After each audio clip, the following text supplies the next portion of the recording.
Well, it looks like SpaceX just had a bit of a rapid unscheduled disassembly, as they like to call it. On Friday, a brand new Starship Super Heavy Booster, known as Booster 18, went up in a pretty dramatic explosion during ground tests in South Texas.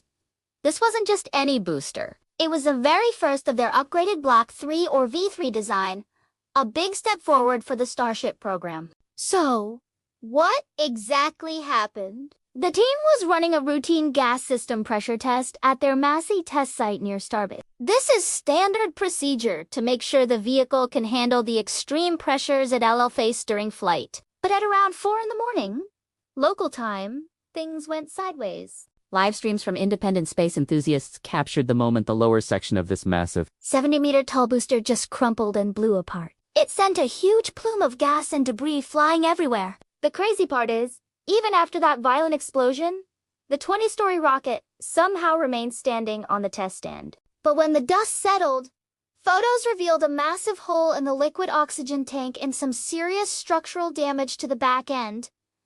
It was a pretty gnarly sight. SpaceX quickly confirmed the anomaly, as they officially termed it. They were quick to point out that, thankfully, no one was hurt. All personnel were at a safe distance, and crucially, there was no propellant loaded on the booster and no Raptor engines were installed. This was a pressure test, not a full-on engine firing.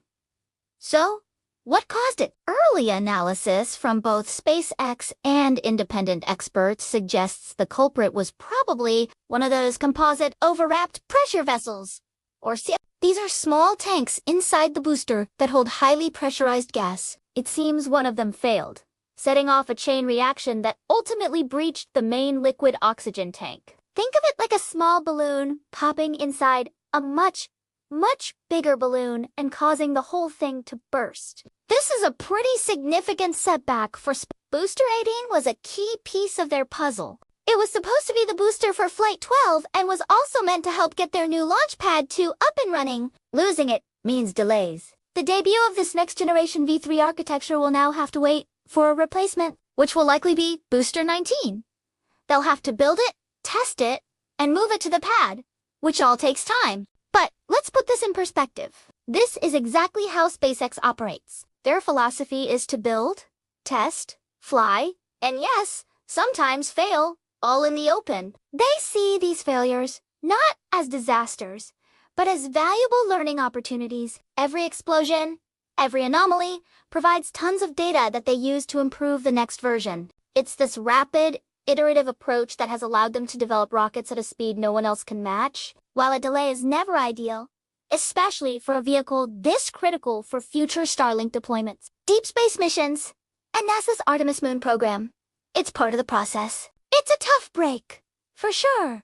But if we know anything about space, it's that they'll analyze the data, figure out what went wrong, and come back even stronger. The road to Mars was never going to be perfectly smooth. We'll be keeping a close eye on Starbase for what comes next, especially for any news on Booster 19.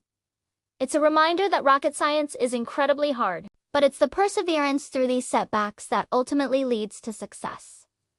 What do y'all think? Is this a major blow, or just another Tuesday for SpaceX's development process? Let me know your thoughts down in the comments. Thanks for watching, and if you want to stay updated on all things Starship, make sure to subscribe to the channel. See you next time!